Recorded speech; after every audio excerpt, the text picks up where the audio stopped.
Hello and welcome to the Pens and Pixels podcast. I'm your host, Cal G, and to my left is the coordinator extraordinaire, Mike Kent. The podcast is a place you come to if you want to hear about the art and news of video games, comics, and movies week. That's right. We are the PPP, the Pens and Pixels podcast. Triple P, triple threat. Actually, no. Where's that from? Triple threat? Yeah. I always think of Sonic, Knuckles, and Tails. Oh, God.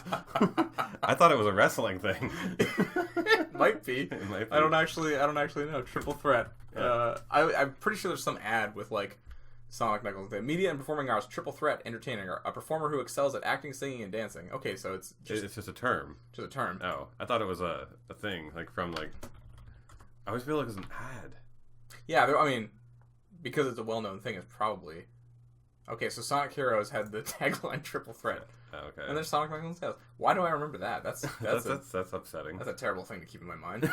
My addled brain. Okay, so this week we're going over the news you need to know as per usual. We actually do have some comic book news this week. Yeah. There's actually two. I had two stories, but I eliminated one just because I thought it was kind of stupid.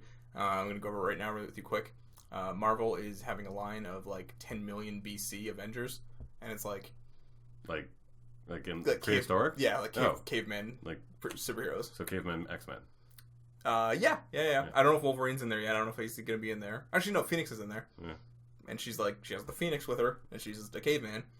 And I think Ghost Rider's riding a mammoth, which is kind of funny. Well, we got a little bit creative, but that's the thing. Like when you get to some of them, they're just humans, so they're just like, I am Thog, and that's it. Yeah, I'm really curious to see where they're going to go with it. If it gets good reviews, I'll probably give it a read, but I was initially like, that sounds fucking like, stupid. Are they fully formed normal language? Like, is that how they're going to write it all out? Like, they're going to have, like, full, like, Xavier going to sit back and be quoting fucking Shakespeare, but still be a caveman? Yeah, like, I don't know. It makes no sense. It's like how the Avengers formed and all this shit, and it has some stupid tagline like, they formed in 10 million BC? Yeah, it started with them and it ended with a child's prayer or something stupid. Like, off. some dumb shit. Anyways, so that's what we're going over this week is a bunch of movie, comic, video game news. Mm-hmm. And then after the break, we're going to be talking about a bunch of myths that artists have to face. Yeah, so it's another kind of like art advice, except for more ranty. It's advice disguised as a rant. Yeah. It's basically there's a pretty general myths that people like misconstrue for artists where like you're like, oh, I can't do art because of this myth, right? Or art isn't art and I can't do it because of whatever this, right? And we're going to be covering those things. I think we have about 6 or 7 of them. The pretty big ones that stick out for us, the ones that drive us nuts the most, and debunking them for you to let you know that they're probably not true. Precisely. Is there any housekeeping this week, Mike? Nothing new. Just be sure to keep tuned to our social media channels. Be sure to follow us on Facebook, Pens and Pixels on Facebook, PNP Popcast on Twitter, and Pens and Pixels across all social media. You name it, we're on it. And just keep up to date with the announcements coming out from us regarding CGX and our upcoming event, which will be an art lesson. That's right. And without further ado, on to the newsy news. First up, we just got some general movie stuff. No categorization, just miscellaneous. Let's start with miscellaneous. Miscellaneous. Is Angelina Jolie's unconventional method for casting her latest movie. So what is her latest movie? That's a good point. We'll probably find out when I read this.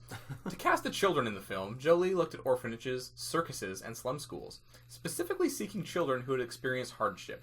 In order to find their lead to play young Lang, the casting director set up a game, rather disturbing in its realism. They put money on the table and asked the child to think of something she needed the money for, and then to snatch it away. The director would then pretend to catch the child, and the child would have to come up with a lie. Sray Moak, the girl ultimately chosen for the part, was the only child that stared at the money for a very, very long time, Jolie says. When she was forced to give it back, she became overwhelmed with emotion. All these different things came flooding back. Jolie then tears up. When she was asked later what the money was for, she said her grandfather had died and they didn't have enough money for a nice funeral. That's fucked up. This is not fucking... Yeah, this is really weird, right? That's really fucked up. Especially for a woman who spends most of her time adopting kids like this. Like... Yeah, in my notes, I just called it this Angelina Jolie's crazy. Yeah.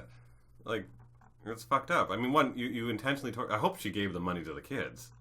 Like, oh, I know. I assume they had to come back. No, I hope she probably gave the money to the kids. No, she probably gave them like a fucking Orange Crush and sent them on their way. But like, God, what torment them? Put money in front of them, in front of these starving kids. It'd be like going to Cambodia with one of those like it's kids who have have the ribs showing kind of thing, and putting food down in front of them, and then being like, how long can you hold out before you eat?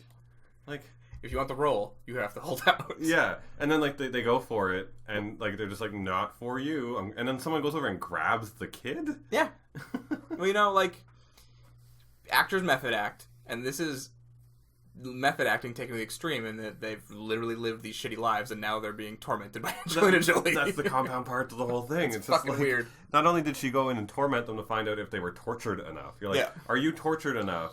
And will you demonstrate your tortured soul to me, for me to hire you into this movie and change your life? How sad a lie can you come up with? Tell me. Basically. But at the same time, like, she will only hire people who have legitimately suffered through poverty. Like, yeah, super weird. Just a little tidbit of news. We don't gotta, like, dwell on anything, but that's fucked up. Angelina Jolie's kind of fucked up. I think we already kind of knew that. Yeah.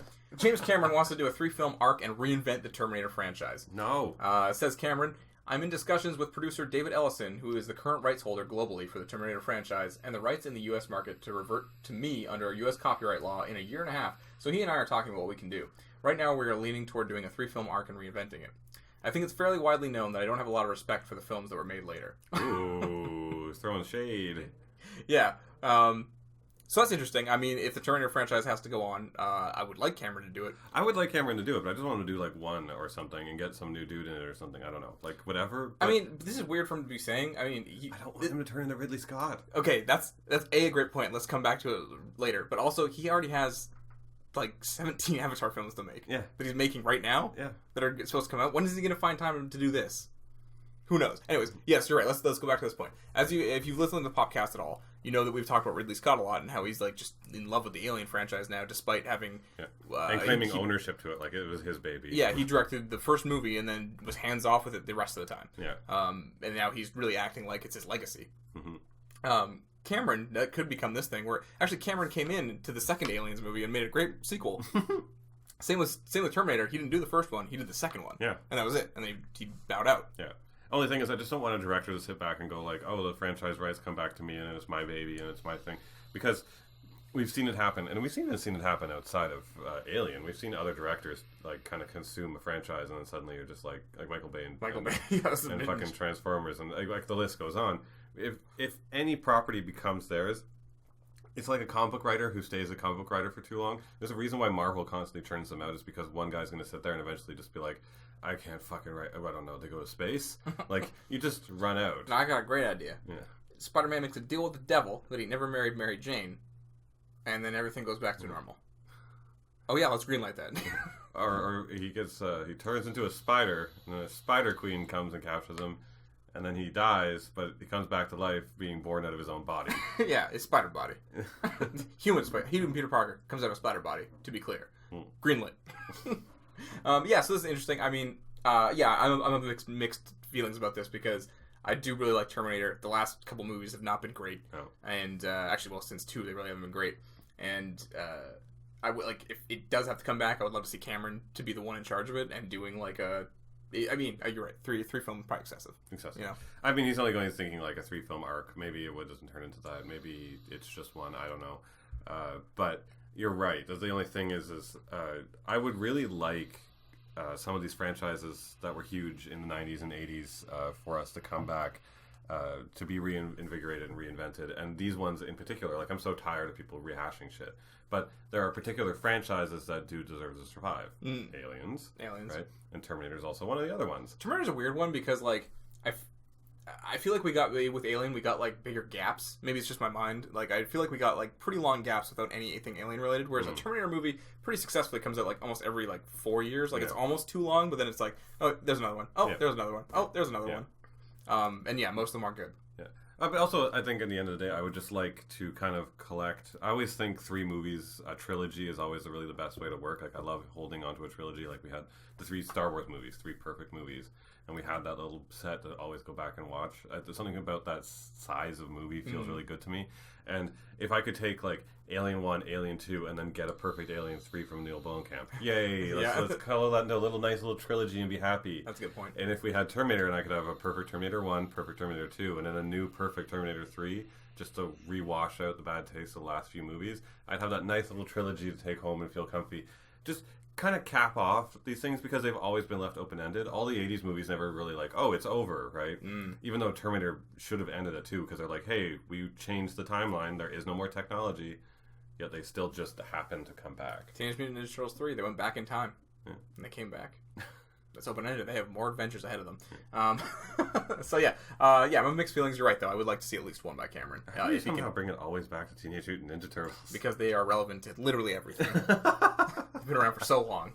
All right, next up, let's get some DC news. Some news from San Diego Comic-Con a week late, just for you. Just for you guys. Zack Snyder's future at Warner Brothers. DC movies. Limited at best, dunzo at worst.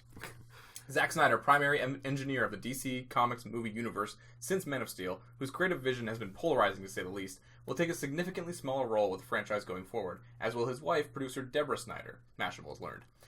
The Snyders left Justice League as director and producer in May, saying they needed time to grieve for their 20-year-old daughter, who had died by suicide 2 months before. Multiple sources with knowledge of Warner Brothers' plans say that as the DC Extended Universe moves forward, the Snyders will no longer have anything like the level of creative influence that got the franchise to this point. And I mean, they need time to grieve and get over this, and it's not something you ever get over, but this is not necessarily surprising. Yeah, and it's not like that rumor we heard last week of DC wants Ben Affleck out. This is probably more he probably won't do this anymore. No, I don't even think it's DC. I think it's just work, right? I think in the story they said that Snyder felt bad that he was at work and he didn't know what his daughter was going through, and the idea of being I was at my job all the time. I had no clue that my loved ones were suffering in any fashion. You're going to be all right, I'll go right back to no. Yeah, exactly. It was part of what you might see as your cause. So our hearts go out for him, and I hope they go off and they take some time. Well said. Zack Snyder is not an incompetent director. We've made fun of him before for some silly decisions, which could have even literally just been based on stress, on the fact that he's just been guiding this thing and just been so. Best wishes to him, and kind of glad that he's not taking what is probably a dark depression and a bad time for himself, and the reason why his creativity has suffered. Yeah, he's not just trying to throw himself back into work or something. Or even beforehand, who knows, right? Let's say his home life and his whole personal life was being kind of mangled by everything that was going on with it. There had to have been reasons to everything that got dark in his life. So it could have affected his movies, and why Batman vs. Superman, all of that stuff just wasn't his focus. Could be. And now he can go off and recover and let people who have the time and the focus do it. Absolutely. Next up, David Ayer would be someone who would have the time and focus to do it, but maybe he's getting ushered out as well. With all these rumors going about, people getting ushered out of the DC cinematic universe, there was a big rumor going around that David Ayer is no longer a part of Gotham City Sirens. And then the next day he tweeted this image just after the day the stories went out of Harley Quinn in the shining pose of Johnny's Here comes, or what the fuck did he say? Here's Johnny. Here's Johnny. Here's Johnny. I was going to say, here comes Johnny. Here comes Johnny. Here comes Johnny Appleseed. And I mean, this tweet maybe means nothing. Obviously, he probably saw all these rumors, It could have just been a goodbye. You think that's a goodbye, though? The thing is, that image means nothing to me. It's like he just Googled Harley Quinn, and posted the first thing. That's the kind of the thing, though. It could also be a hello, because he did break down the door to say, hi, here's Johnny. Mm-hmm. So here's Harley Quinn. But, I mean, there are other rumors were flying around, too. Wasn't there that... If he can't say anything, if he can't come out and say, we try not to comment on rumors and speculation, but I'm absolutely not leaving the DC universe, Oh, he's not involved. Yeah, I think he's out. You think he's out, yeah, for sure? For sure. Yeah. Yeah. He's just posting that up to be, doing that was a negging, I guess. Just being I'm out. Bye, this is my last little... Negging is when you are rude to a girl with an inflammatory comment about, wow, you're really attractive for a bigger girl. Shit like that, where you bring them down, but with a compliment. Yeah. It's negging. That's negging? He's not negging. No. Okay. Just egging get you up on your slack. What's that, egging? Oh, egging someone on. Sure, yeah, you can say that. Egging. Yeah, egging someone on. Okay. Negging. Right. I don't know. I'm too old for terms. No, I'm teaching Mike slang. Slang. Do you know what lit is? I really don't understand the connotation behind it, actually. I get it, but I don't get, why I would ever use it. This shit is lit. It's fire. You know, it's Yeah. great. Well, we could It's just be so good. It's on fire. It's lit. It's so dumb. That shit's fire. No. That album's fire, bro. I've never said that sentence before in my life, but shit's lit. Well, All we right. used to say that shit is hot. Yeah, and now it's just fire instead of hot. Now it's lit instead of hot. It's not even This is fire. why I'm hot. Ugh. You ain't, because you not.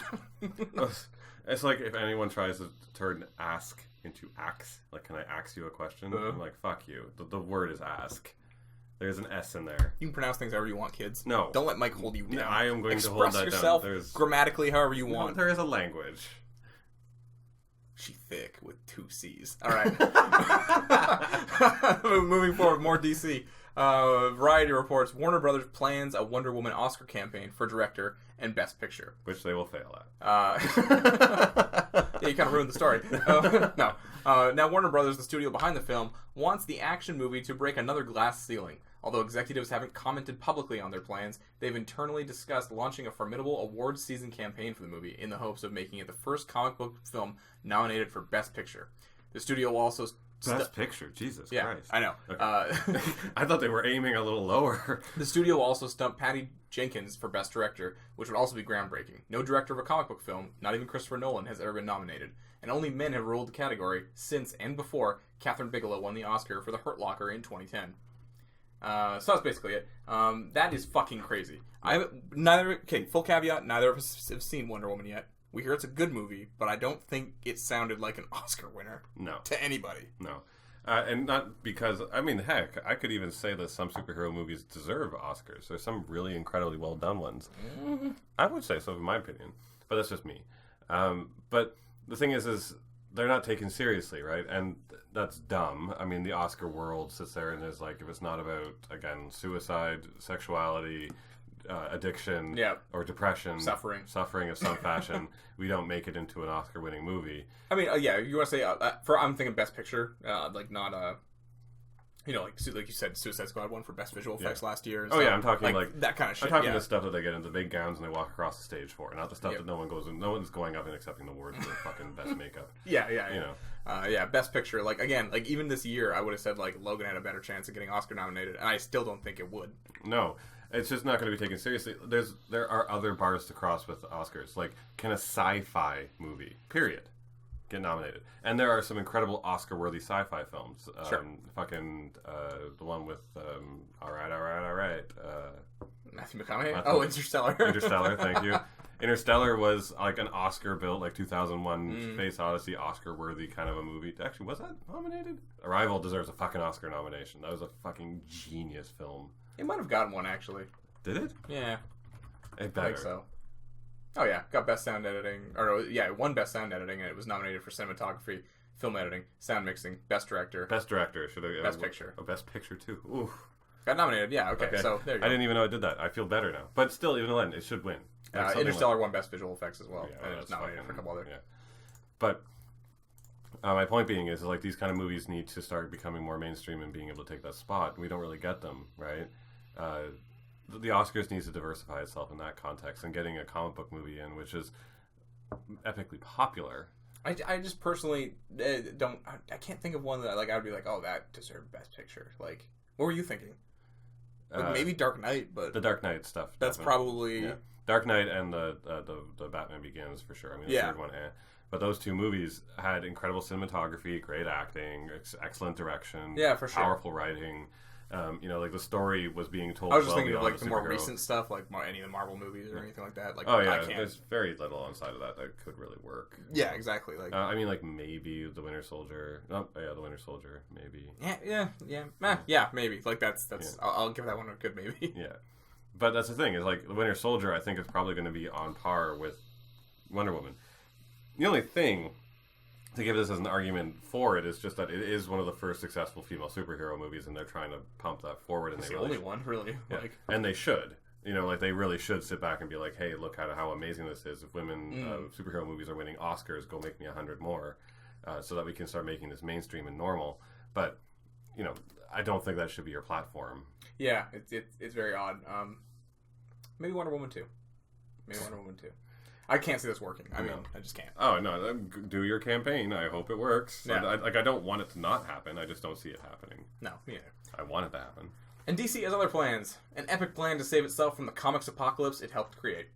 So so comic books, not selling as hot as the movies do, obviously. I mean, that's a pretty well-known fact. More people go to the movies than buy comic books. Yep. But DC wants to begin putting out the best possible stories about its characters as opposed to the most possible stories. The solution? Evergreen flagship stories, unbound from the pace of monthly books currently being published. So they want to switch shit up pretty massively. They might not want to do the, here's Batman issue 46, 47, 48, 49. So, Jim Lee said, DC approached me and said, how would you like to take some of the stuff that you're working on with Sean Murphy and do a new prestige format? Instead of doing it monthly, why not do it in this format that would allow for it to be on a bigger stage, both for Sean artistically and to package the story in a new way that would allow every subsequent story that I was going to do with Paul Pope and Afua Richardson be done in this format that really foregrounds the art, different paper size, different cut, the whole thing. In that way, it seemed obvious and a perfect solution. Instead of having them work month to month on normal size conventional comics, we could be some of the first people to try driving in this new lane for DC. I'm really, really thrilled about it. I think it's a good idea. Yeah, if you just release these an evergreen story, like something like The Dark Knight Rises, or Dark Knight Returns. Sorry, Rises is a terrible movie. Dark Knight Returns, or the classic stories everyone talks about, like The Killing Joke and stuff like that. Yeah, giant graphic novels. I get more people reading those as well. Like Jed's never really read much of the comic book world, but I've sat him down and had him read The Killing Joke or Bone or something like that, where it's a big novelty kind of book thing. Yeah, there is a sensation of a book compared to what looks like a magazine that is a little bit more. I don't know, adult? I don't really know. Yeah, a little more mature, I guess, looking. Or more easily accessible because you're picking up a book and they've had a book before, while picking up a comic book is like, okay. This thin little magazine thing or something, yeah. I saw kids and kids magazine. It's interesting what they're saying, a different cut, so it's going to be different, bigger paper size, it's not going to have to be necessarily held back by, the size of a comic book, right? It'll be old 8.5 by 11. Yeah, you can, make it a little bigger or a little bit down, that's really cool. You could make it into different formats, which also changes, there are staple measurements and techniques for panel layout. They've been the same layout since actually Jim Lee's day, and before that, Rob Liefeld and stuff like that. They set up what is considered the staple comic book panel layout, right? And unless it's a webcomic, people stick to that layout, and people change it up a little bit, but nevertheless, it's always been kind of... Yeah, you get some people playing here and there with just splash pages a lot. I see people in there, or overlay panels where they're kind of floating on top of each other, which can sometimes work. Yeah, no, there's definitely been some cool stuff. You're right. There's almost the same 9 layouts. Yeah. I think it is. But at the end of the day, yeah, it's always either 2 panels at top, 1 long panel, 2 panels, long panel. Six identical size panels, etc. And each one has a different way of telling a story and having a good pace. You could play around with it and change it up. It would be very cool. Plus, I think there would be something to making the materials more worthwhile. If this book only came out once every 6 to 8 months to a year, right? It might be more of a prestige. Oh my god, the new DC book a novel book came out, and also you can make it with nicer materials. Because my comic books from back when I was a kid, I've kept them in a box. They're still rotting. They're slowly dying. Yeah, they're just made of cheap material because you're turning these things out en masse so quickly every month. Yeah, if we had a book that was made, because I've thrown out old comic books and replaced them with trades I bought recently because those trades will last longer. Yeah, totally. Yeah, I think this is such a cool idea that they're doing. I really when I read the story, I actually got excited because exactly what you said. You're yeah, right. Once a year it comes out, or maybe they got multiple teams working on this shit, and it's oh, you're getting a huge Green Lantern epic, and you get it all at once, almost like Netflix binging, right? Yeah. Here it is. You don't gotta wait month to month. You don't have to wait for the whole run to be over, so you can go buy the graphic novel. Here it is, Green Lantern Corps. I think this will even pull back old readers, because I've dropped reading a lot of comic books in my life, but I've heard of the arcs that are important that came out. So as a good example for me is I heard about the Darkest Night story happening in Green Lantern universe.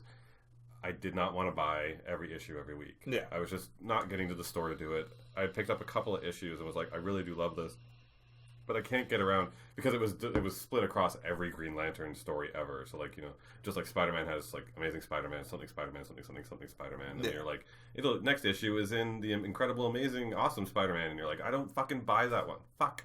Like, I didn't want to do that. Yeah. So I just waited until the end and bought the trades. And they collected them all. And collected all the trades. And I loved it because I just got these big, thick books that I could carry with me. And I could just go through the whole story without going, I read 14 pages. Now I'll have to pull the other one out of its case, pull it out, read another 14 pages, read another 14 pages. I got this one chunk. I started reading comic books again just based on the trades. I ended up buying the Ultimate X-Men trades and the Ultimates, Avengers, Ultimate Universe trades. And I started just doing it that way. I think it'll pull back people again as well because old comic book readers who just don't want to go back to that format in that world, they probably would run out and grab one giant book of something. Yeah. Oh, I heard about this new Batman story that's being really hyped up. It's the Joker versus whatever. You know, that, I think it's such a cool idea. I'm really looking forward to seeing what they produce in the future. Yeah. Really looking forward to it. It could corner the market for them unless Marvel mimics it. Yeah, that'll be even more interesting. Is like if this is a huge success, like if Marvel copies it, everyone starts copying it. We just get these big epic storylines now. Yeah. Which would be fun as an artist too, actually, to work on the projects. Like working as a comic book artist for Marvel or DC is a heavy load. Like you're turning this stuff out every month, and you have a very strict deadline. You're only like I think 2 issues ahead at all times. Like is that what it is? Yeah, and if you fall off, you're off. Like, yeah, that's it. Like you're just done. Like Venom number 2 comes out, they're like just finishing inking 4 and stuff. You know, like that's. And it's this constant like rolling turnover that constantly happens. So you have little time for editing, little time for making proper corrections. You're on such a crunch time. You're worried about every little mistake and every little flaw. One misdirected narrative will suddenly screw up the whole comic book, etc. But if you could sit back and treat it like a novel where you're like, all right, we're not going to release this for another 6 months because we're going to edit it more and get some better art for this page, and we're going to rewrite this section. The way you work on a novel, that would be amazing. Like, that would make comic books better because the stories would be better and more cohesive, and an editor could spend time on it. And it can just have it can also be a storyline where you finish and end it there. It's no canon to worry about. No, what continuity is this? What Spider-Man am I looking at? And no garbage, like no like just filler garbage shit. Like, oh, this week he fights a dinosaur. Like, you're just like churning out story. Now, what Mike's done here is he's taken a hit at the most recent Venom issue, but it's the best issue since Venom's return. No, go pick it up. He's fighting Stegron. It's amazing. It's so good. It's the best one since Eddie Brock's been in the symbiote. I wish he could just fight something serious for once. I think he's going to fight Hobgoblin soon, so maybe. All right. Hopefully the first story they do in these new DC long-form comics is not Batman being considered a metahuman, because that's what they've done now. This is fucking stupid. All right, let me read this article. Spoilers for the incoming Suicide Squad number 22 if you haven't read it yet. You've been warned. Batman has long been the non-superpowered member of the Justice League, though to be fair, it hasn't held him back. While he has yet to manifest any actual powers, according to Amanda Waller, the Dark Knight is not a normal human. Towards the end of this week's issue, she instructs the remnants of her team to retrieve 2 metahumans, which include Killer Frost and Batman. Yes, Batman is now considered a metahuman by the federal government in DC. Now, this isn't the first time he's been categorized as such, but it is the most recent. Batman and Green Arrow were considered metahumans by the slimmest of margins under Chuck Dixon, but that's since faded.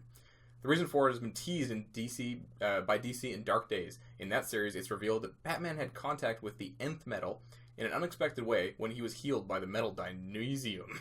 Since it contains nth metal properties, Batman was essentially restored to peak condition. Unobtainium. The Joker also revealed that nth metal can have unexpected effects once introduced into the bloodstream, turning normal human beings into metas. So, so far it only seems like it's healed him and nothing more. But it doesn't mean it doesn't give him other abilities. So, I mean, if it was just like a writer's way of being like, oh man, Batman's really fucked up, but we need him in another story. Just have this metal heal him, you know? Yeah, but just to classify him as a fucking metahuman. It's true. If they're not gonna be like, why would they do this if they weren't? I thought they gave him powers when I first read this. I was like, did you give him power? Even if you just said he's got better than normal human strength, that would have just ruined Batman, right? He shouldn't have any powers. Like, really shouldn't. It's part of his appeal. I totally get you. I just have such a hard time, like, even having any emotion about it, because, like, even if they gave him, like, he has bat wings now, and he's, like, a vampire, it'd be like, this is going to be not a thing in a year. They're going to be like, lost our way, and we're going back to the roots. And then, it'll be retconned within a few months. I mean, that's, like, the whole thing. They'll realize their mistake. If it was incredibly successful and everyone was like, we love Batman with powers, which it won't happen, then maybe they'd be like, yes, forever and always, this will be the thing. But, like, I just, oh, yeah, no. It'll be gone in a second. But I didn't think it was interesting.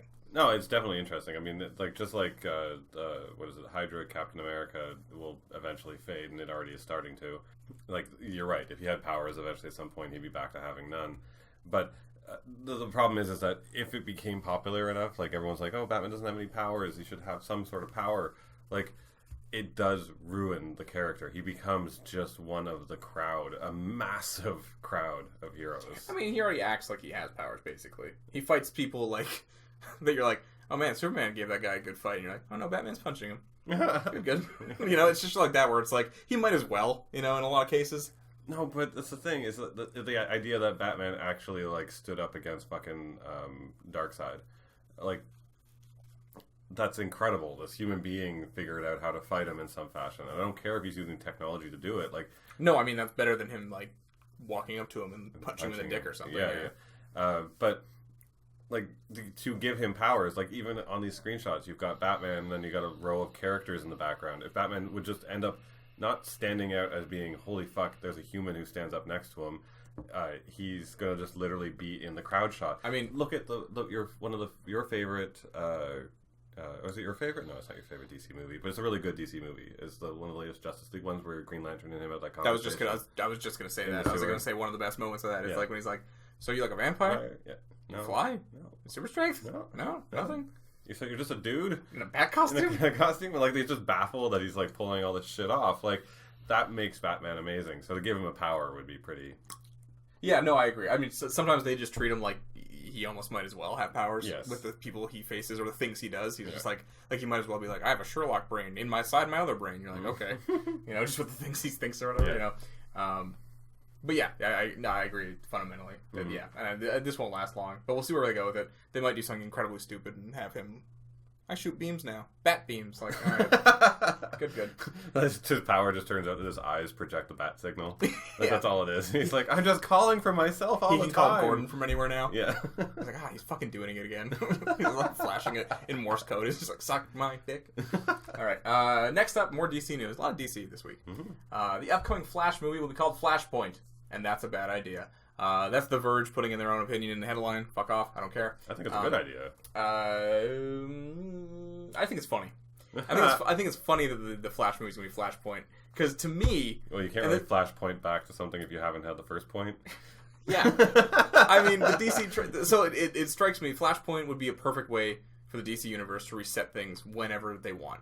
Like, if they were at their point in their movie universe that Marvel's at, when they're just... Marvel is at the point where they're like kind of wrapping everything up. Like, we're going to get Infinity War, and that's going to be kind of the end of this phase, and like we don't know what's going to happen after that. Oh, I don't expect know if people are leaving or coming back or alter like whatever. Reality. That's what I expect. Is they're going to alter reality at the end of that movie and reset things. No, I know, but like it would make sense for like if DC had things going well, it would be like Flashpoint is our like 10 years in movie, and instead they're like, oh fuck, we need Flashpoint now. It's like our fourth movie. It's an emergency reset instead of a it's like totally an emergency. 2 movies in, they're like, we need Flashpoint. Whereas, something like Marvel would be like, 10 years in, we've been doing everything well, and then this huge event resets. It's like in this director's room, and there's just 2 buttons, and one says DC above it, and the other one says Marvel, and then on the buttons it says Flashpoint and Infinity War, like as the emergency button, right? And then there's just like him going, on the Flashpoint button, he's just like, fuck! Jeff Johns is hitting it. So I love Flashpoint, I love the comic, the movie, both great. Probably one of the coolest Flash stories to me. It is. There's just so many cool things going on with like the Atlantean and Themyscira, like war. Just a bunch of cool takes on alternate characters. Like if the Batman in that universe is crazy. The Joker in that universe is crazy. Just lots of cool, interesting stuff to explore. But it just kind of it kind of sucks that like in this movie universe we're not going to have a connection to a lot of these characters yet because there's only been like 2 films with each of them. Like the inverse of the shock will have no meaning to anyone in the crowd who's not a comic book fan when they come in and they're like a female Joker, and you're just like, everyone's like, so who's that? It's Joker. Okay. But why? Yeah, okay, why is that exciting? Where's Jared Leto? No. They'll just be like, why is that exciting? I thought the Joker was a bad guy. Yeah, but the Joker's usually a dude. Why is it usually a dude? Like, they're gonna just be like confused. Yeah, it's a super odd like thing, and there's a way to reset everything at the end, and like it's probably what they need right now. If Zack, like we said earlier, Zack Snyder's probably dipping out of the DC universe. Maybe Joss Whedon's completely taking over, and things need to take a whole reroute. And they're like, okay, well, we're rejiggering things. We do a Flashpoint like 4 years in, whatever. They're. I mean, this movie's way the fuck off, right? They haven't even done principal photography for Flash. No, because what's this fuck can't film it because they keep pushing this movie. They keep losing directors. They keep losing scriptwriters. And then Urza Miller's like, I gotta go film other movies. I gotta have a career somewhere else. Yeah. You know, so then they lose his schedule, and they're like, ah. That's my point. Is like they're still gonna have to do. They have another Wonder Woman already booked. They just had the release date today. So Wonder Woman 2 has its release date. Aquaman's happening. Justice League. There's going to be another Batman movie, so you're going to get 4 to 5 more movies before Flashpoint comes out. Yeah, we don't know, but no, but I hope so. I hope we do. We will, because Aquaman's going to come out before that for sure. No question. Yeah. That's already good. Justice League's definitely coming out before that for sure. This year. Now, the debatable ones is going to be when Wonder Woman 2 has a release date, so it's definitely going to come out before it. I mean, that's already farther along somehow than Flash. But then there's the questionable ones, which is the Flash movie and the Batman movie. Like, what the fuck's going to happen with Batman at this point? Yeah, exactly. Yeah, it's going to be interesting. Yeah. Which is what Flashpoint's for, because, you know, if, as it seems, what's his fucking name? Sadfleck? Affleck. Is probably out as Batman. What a way to reset the character than to just reset the timeline. Exactly. Like, this is a perfect like, way they're for literally them to do doing it because Ben Affleck's leaving. They're like, Ben Affleck leaves, hit the Flashpoint button. Yeah. I mean, you can only do this once, guys. Like, you better make sure you do it right. You don't have other ones. Unless you do, like, the Infinity Crisis. Speaking of doing it right, Marvel revealed their San Diego Comic-Con lineup for the rest of their movies. Oh, they did that in the Justice League trailer. I just clicked right this second. What?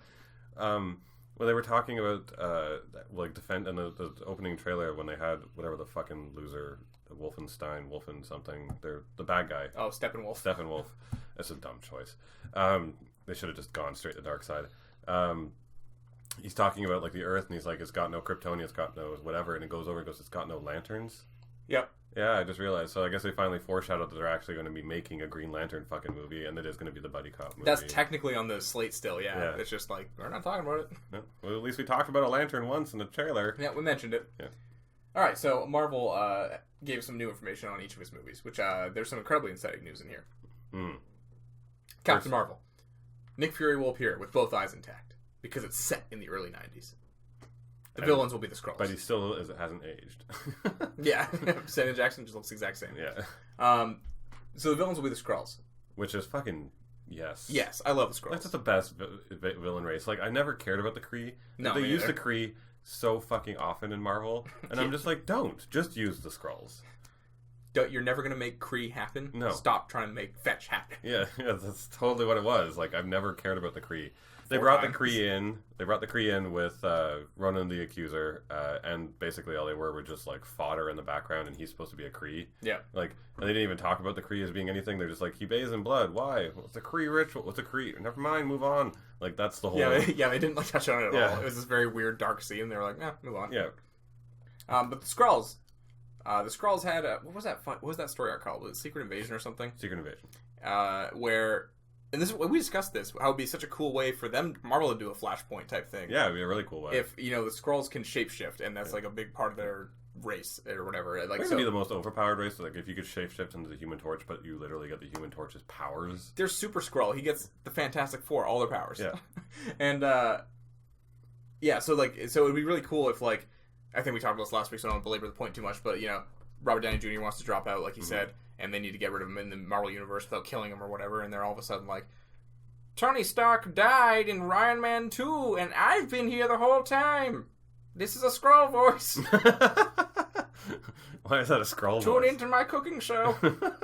Your cooking show? Skillet with the Skrulls. I don't know.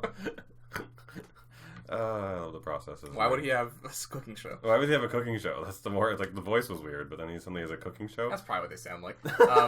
But yeah, I think it would be a really cool way to, like, they're like, okay, we need to get rid of Robert Downey Jr. He's a fucking Skrull. Yeah. Like, just everyone, like, okay, Skrull.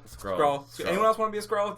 If you want out, you get out now, or you're signing this goddamn contract for another 10 years. Yeah. Like, you can scroll it now, or you can stay forever. Yeah. Scroll now, stay forever. Yeah.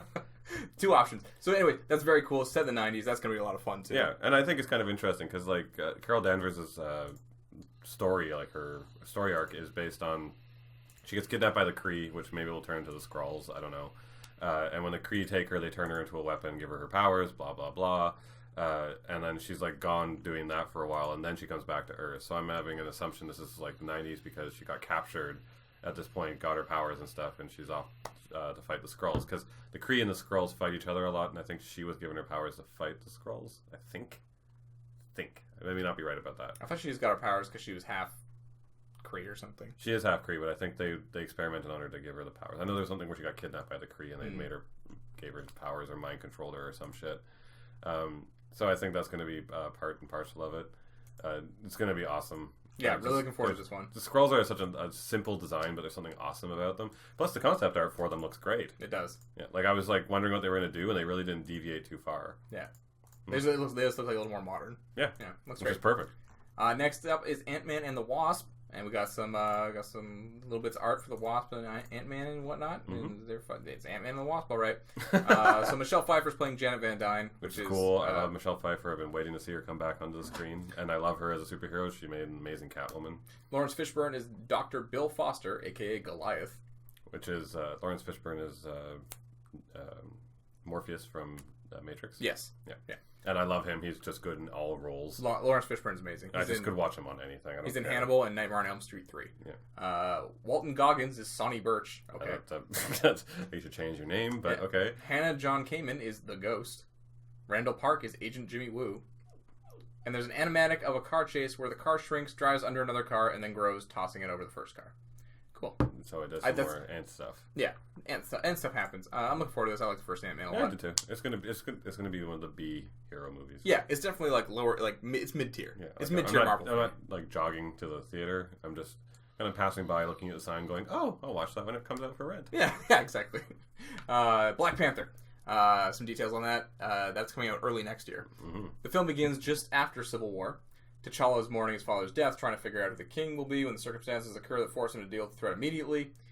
I really, really hope in Black Panther that I forgot the name of the actual character outside that he becomes Claw, the sound wave guy.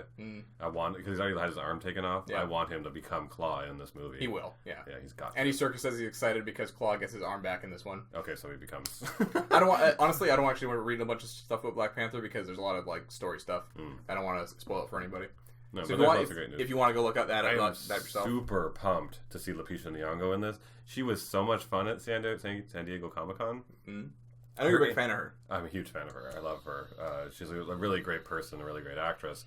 But she went to San Diego Comic-Con first time because she's a member of the cast for Black Panther. But she wanted to go out on the floor because she's like a little bit of a big kid. Like she likes just dancing around and having wacky fun times kind of stuff. So she dressed up as the Pink Power Ranger and put a mask on.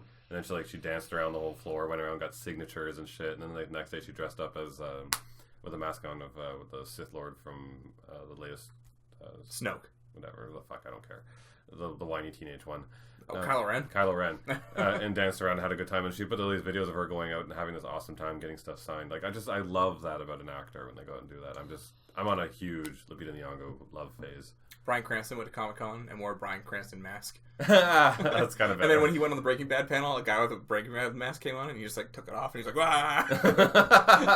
I'm sure there's a bunch of people who were like kicking themselves, being like, "No! Why did I think of that?" Next up is Thor Ragnarok. Scant details, surprisingly. It's been 4 years since Thor 2: The Dark World. No one watched that, don't care. Loki has been pretending to be Odin all that time. Jesus Christ. 4 years. 4 years. He's really pulling a number on them. And the whole thing is like, I'm here to find, like they say that Loki's looking for Odin as well. It's 4 years? I guess so. You weren't looking that hard. Hulk is now a popular gladiator and he decides his new life is better than anything Banner could do. He's on Sakaar and refuses to become Bruce Banner. That's not true if you watch the trailer. Tessa Thompson says Valkyrie is an elite warrior of Asgard who is hanging on Sakaar. So if you've watched the latest for Thor Ragnarok, the poster's dope as fuck. It's dope. I love that poster. Good poster. But the ending, there was a cool moment that Hulk is actually like learning to talk finally. Yeah. And they explain that like when he got brought to this planet, he turns into Hulk, right? But he's been there for like years, and he just never turned back. So now Hulk is talking. Yeah, he never turned back, so Hulk learned to talk and stuff, which is cool. I like that. I'm fine. That's great. Hulk does talk in the comic books. It's not like he's not. No, I've been waiting for him to finally talk. Yeah. That's been like I was like stoked as fuck. Yeah, like all he's had is puny God, and everyone's like, he's just got the one line. You're like, no, he's got way more lines. Good God, does Cate Blanchett look fucking awesome as Hela. Yeah, totally. Every scene in those trailers, I don't care about any other scene. Everyone else looks like shit, and she should just have a movie almost. It's like insane how good she looks. I'm super excited for Thor Ragnarok, considering I do not like the other Thor movies very much. This is the first trailer too where they finally did the whole buddy space adventure, buddy cop. Yeah, they finally adventure. gave it that vibe. Yeah, they finally did. Yeah. Even though at the end of it they're like, oh, well, it's actually a whole team. You know, like, yeah. How much of the movie did they actually just spend just the two of them? Like, probably none. Yeah, probably none. Yeah. Probably none. All right, let's get into some gaming news. Why the man who oversaw Tomb Raider turned his back on the games. There's very little game news this week, so we had to dig deep. At the height of Tomb Raider's popularity in the 1990s, a swarm of companies tried to persuade Jeremy Heath Smith, who played a key role in launching the franchise, to approve their plans for branded merchandise. The craziest option? Tomb Raider tampons, he said. Oh my god. I would believe it back in the 90s them pushing it that far.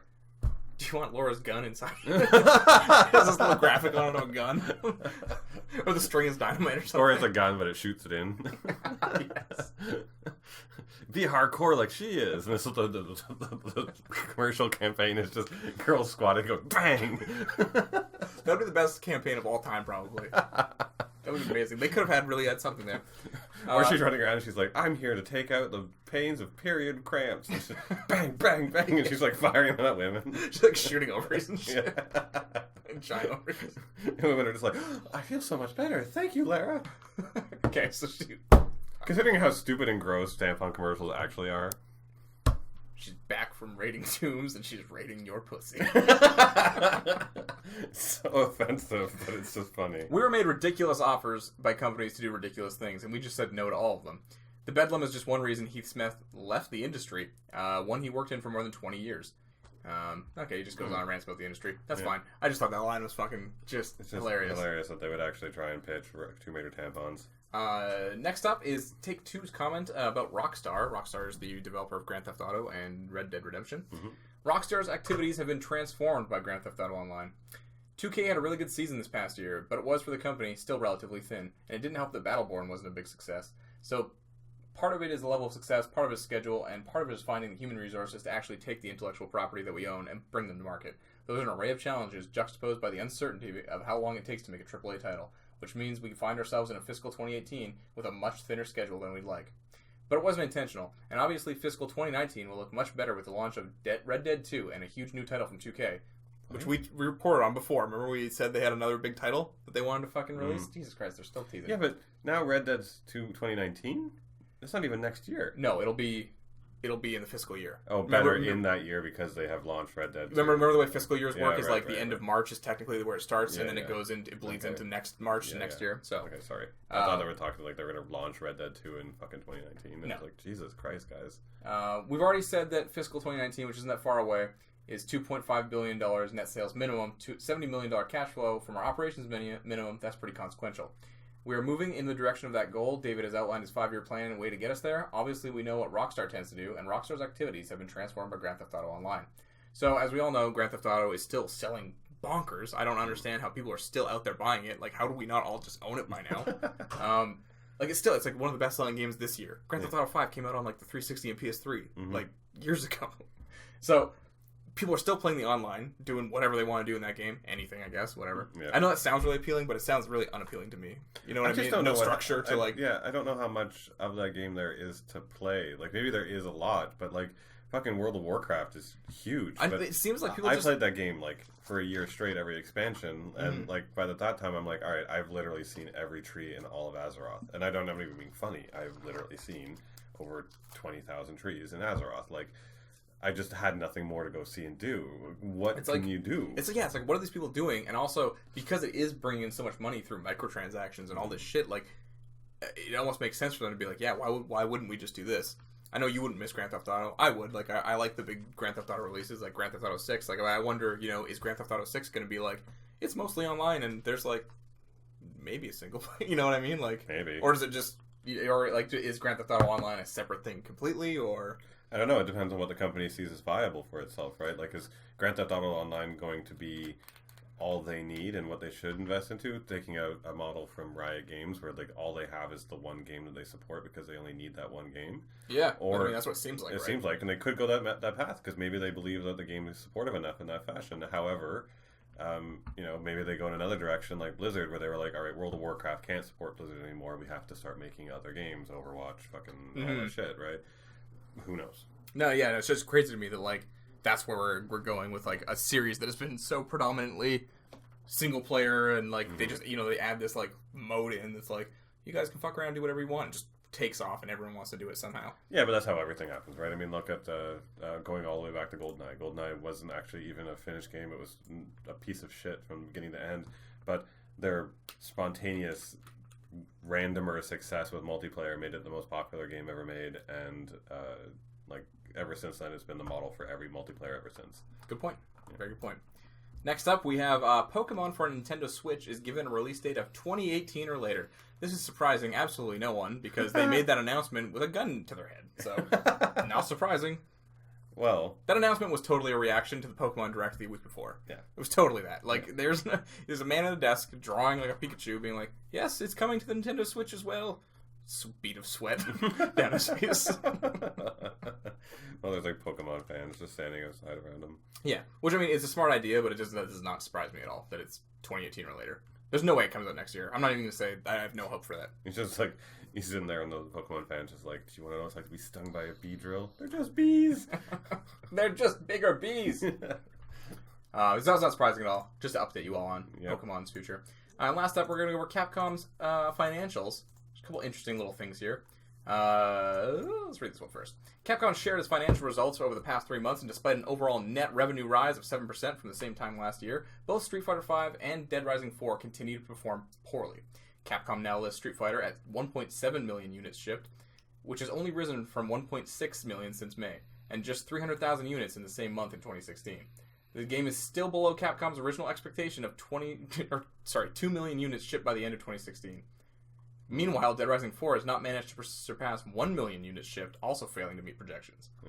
Elsewhere, however, there was much better news for Capcom. The publisher stated that sales had earned 105 million, blah, blah. Operating profit, too, enjoyed a 13% increase over the 6.5 million from the previous year, sitting at 7.4 million. Capcom attributes this to the upward swing in the performance of Ultra Street Fighter 2, Resident Evil 7, and Monster Hunter XX. They went on to call Street Fighter 2 for the Switch a smash hit, which is fucking nuts. It's Street Fighter 2 from the Super Nintendo. Yeah, but yes, 100%. For $40! It's stupid fucking nuts, and that's a stupid price, and that's all insane. However, take two things into consideration when you think about it that makes that a little bit more reasonable. The lackluster, not lackluster, but just small library that's on the Switch. Sure. And then two, the current fervor for just literally reporting classic games. Crash. There's another one. I know, but Street Fighter 2, Metroid. You can get fucking Street Fighter 2 on anything. Mm-hmm. I can get it on the phone if I wanted, Like, it's everywhere. I can't believe people are paying $40 for it. That's fucking insane. Guys, don't do that. They should have done... That should have been a $10 game. Yeah, you support that kind of shit, and then suddenly every fucking return game that comes out, they're like, oh, we're releasing Tomb Raider 1 on the fucking PS Pro 5. Yeah, like, it doesn't... This is not... $60. This is not like a Crash Insane Trilogy remake level. This is like... a port they did a couple years ago. You know how much fucking effort this probably even really took? Reporting code now isn't really the biggest issue in the universe. There are programs that do it. There was like a team of 12 developers who just worked the bugs out. And a game that's small and as simple as fucking Street Fighter 2. Yeah. Like, you can program Street Fighter 2 right now, like, in C++, with just literally being like, C out, up. That represents punch. You're like, done. Yeah, it's just baffling to me that it's selling that well. I know 10-year-olds who can program Street Fighter 2. And I'm not even being insulting. Like, it's that simple to program now. They plan to sell 10.3 million copies of games released this fiscal year, rather. Yeah. They intend to ship 2 million copies of Marvel vs. Capcom Infinite. I'm not sure if that'll happen at this point. Like, they intend? Like, what are they intend? What are they going to do to make that happen? What's the intent? Well, I mean, if you look at my intent is to do well. Like... they intend to ship 2 million. That's just units in stores. It doesn't mean they sell. I hope we sell 2 million copies. This does not include catalog sales of games like Resident Evil 7. They intend to ship an unspecified. They intend to ship an unspecified amount of Monster Hunter World. Their other new announced titles are the Disney Afternoon Collection, Mega Man Legacy Collection 2, the Great Ace Attorney 2, and the Monster Hunter XX Switch port. The Dragon's Dogma remaster on consoles, and Ultra Street Fighter 2. None of these were listed as titles expected to sell more than 1 million units. Given there were no blank spaces in the million-plus seller list, I'm guessing they expect Monster Hunter World to ship 5 or 6 million. So, other than Resident Evil 2, do they have any other titles that we've been like on the high anticipation list? No. No, Monster Hunter World. I mean, that's the only other one. That's the only other one That I see coming from them. And that's, again, such a shame because Capcom has some of the best franchises in the world under their thumb. Mm-hmm. And let's go over Resident Evil just a little bit. Updated Resident Evil franchise sales as a whole. Resident Evil 5, 9.5 million. Probably over 10 million now with the HD re-release recently. Resident Evil 6 is 8 million. Resident Evil 7, 3.7 million. Total franchise sales, 78 million. The older games are selling better than the new one. For perspective, Resident Evil 5, over 5 million sales in the first 3 months. 5.2 million sales over 6 months. And Resident Evil 7, 3.7 million sales over 6 months. Resident Evil 7 really didn't sell that well. I mean, 3.7 million is really good. It's good. It's really good. Like for but comparatively to their previous ones, yeah, not at all. No, it's like it's for Resident Evil. It'd be like, okay, for Halo, and then exactly. Halo 7 comes out, and it's just like, you're like, why the fuck would Halo 7? And I mean, I can totally understand why. If you're a big fan of the action Resident Evils, 4 to 6, like, if you came on the series with those ones, and all of a sudden 7's like, you're in a spooky house in first person, and you're like, that's not what I want. Yeah, I wanted to shoot a zombie in the head. Isn't it? It's relatively short. It seems like it's like 6-7 hours. Yeah, which is short. Yeah. Yeah. I mean, fuck, how long is Resident Evil 4? Yeah, 12. Yeah. Maybe a little more than that, but yeah. No, it's like, I just beat it like last year. Like, it's not that long. None of them are like super long or anything. Actually, no, I take that back. Resident Evil 6 took like 80 million years of my life. Yeah. It's also not good, so maybe it just felt like that. I felt like Resident Evil 2 took a long time when I was a kid. Probably when you were a kid. I mean, people speedrun that game. Oh, I mean, speedrun's not fair. No. Anyways, I found that kind of interesting because I think 3.7 million for, I mean, it came out in January, so it's like, what, 6-7 months? I mean, that's pretty good, but like, it's also like, oh, Jesus, like the other ones did so much better. Do you think this makes Capcom go back to that style? Or do you think they stick with the first-person horror stuff? Well, the thing is it's kind of two-pronged reasons here. Resident Evil 7 was first person. Part of the decision was probably because they wanted the VR market, which they thought was going to be a financially successful market. It's currently not. I don't hate VR guys out there. If anyone thinks that, I totally support VR. I just don't think it's a plausible market yet because the technology is not Mike texts me once a week saying, fuck VR. Like, actually, just fuck that's it. Not even a joke. It's literal. No, I'm kidding. But, like, the technology is just not ready yet. That's the only problem, right? So, like... You're right, though. I think they probably did put a lot... Because they first person for a reason. They did the VR thing. They did the demo kitchen, like, way before anyone knew it was Resident Evil 7. So, yeah, right. They probably did they were probably betting on it being bigger by now. Yeah, but and that being a on huge VR. Prestige horror experience. Yeah, they wanted to corner that market before everyone else. A lot of other companies are doing that. I mean, hell, right now, game-wise, fucking Oculus Rift and the games that are on there are way bigger, Star Trek, etc. So I'm guessing Resident Evil 2 remake ends up being like a third-person thing. Oh, yeah, third-person. It's not... Resident Evil 2 will not be VR first-person. Yeah, you never know. That's the thing. They have three distinct styles to choose from, which is crazy. They won't do the first-person. No, they're definitely not now. No. I wonder if they do that in the Resident Evil 4, 5, 6 style and try to bring that back as like the new thing, you know? Because like you'd rather sell 10 than 3, you know? No, I think they'll do the remakes because budget-wise, you're going to get more people buying a classic game remade closer to the original style. Like, we're looking at fucking Final Fantasy VII Remake, and the fact that they made it an action game made everyone flip their fucking lids, right? So you're not going to alter these games too much. You're talking about core things that are part of, like, the sheer nerd culture, the most easily excitable people on the planet. Here's Crash with better graphics. Yeah, exactly. The best-selling game of the year. Yeah, exactly. And also then you're going to go like, oh, we just turned your favorite game ever into a fucking first-person game. Everyone's going to be like, fuck you, and burn the building down. So they're not going to change any of the classics in that fashion. They're just going to revamp them and make them nicer. Resident Evil 8, will they keep with the first person? I mean, if I was in charge, I'd be like, this isn't successful. But by the time Resident Evil 8's ready to go, will VR finally be in the market? And I missed my chance to do it. Yeah, I don't know. No. Resident Evil almost needs a reboot at this point. It does. It just needs like a straight up. The story's so like fucked up. But isn't the 7 supposed to be the reboot? No, it's not. It's not. It was just something happening in a cabin somewhere. It was something happening, yeah, tangentially. But another character makes an appearance. One of our fan favorites. That's it for now. That was all the news you need to know. After the break, we're going over myths about artists, so stay tuned for that. We'll see you after the break.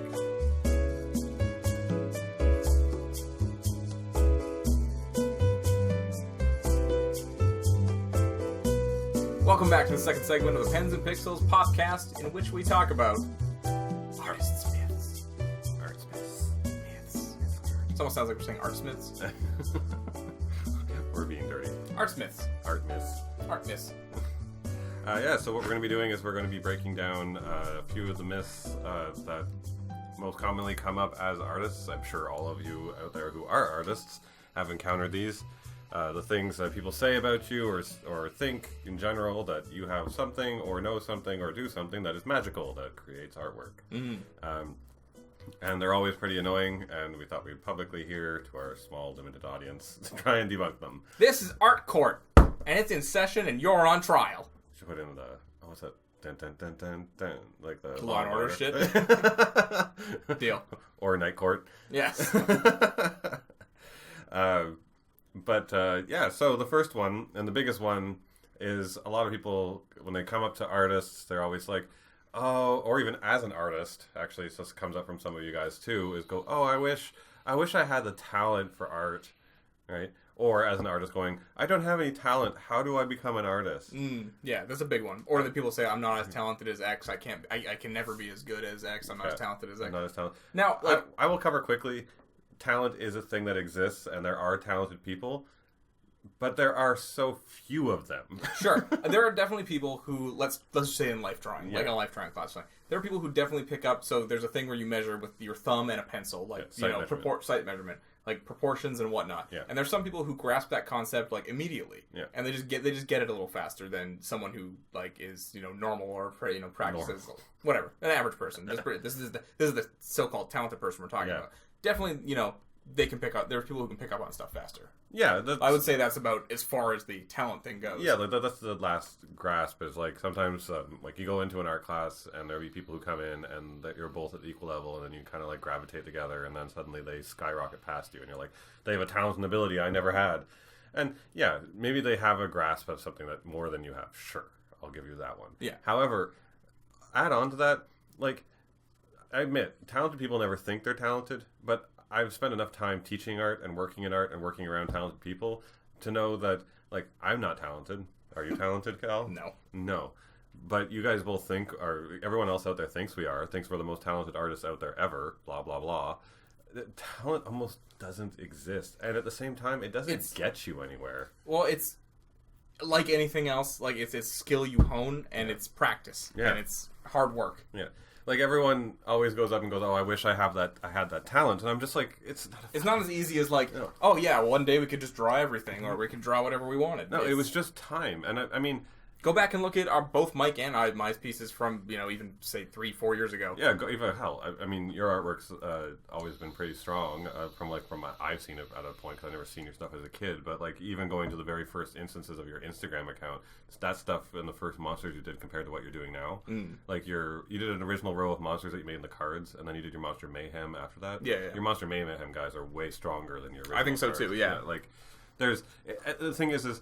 Clear growth, right? Yeah, like, it just comes from practice. Like, if a sports guy comes along and suddenly... I don't even think this can happen. Okay, so a guy comes along and he joins in the soccer team, and then suddenly he does one of those things where he does a fly in the air and kicks it over his head thing. You can tell we're artists. Yeah, whatever the fuck that's called. They slam dunk. They slam dunk or whatever. They kick the soccer ball into the air, right straight into the net on the first day. No one does that. No one goes to martial art class and you're like, all right, everyone do your flying roundhouse, and then just someone pulls it off fucking perfectly. Yeah, exactly. Like, it took them so many months and years and hours of time of repetition to get to that point. So there is no missing magical skill. No, if you are shitty as fuck at art right now and all you can do is a stick figure, which something you always hear is like, I can't even draw a stick figure. I know, whatever. Actually, yes, you can. Can you draw a line? Yeah, you can. If you're practicing and really trying to draw, if you want to draw Sonic fucking Tails or whatever you want to do, you can do that. That is something you can achieve, and all you have to do is practice. Yeah. There's not a a trick or a scheme or a talent or an ability that someone has that you don't, right?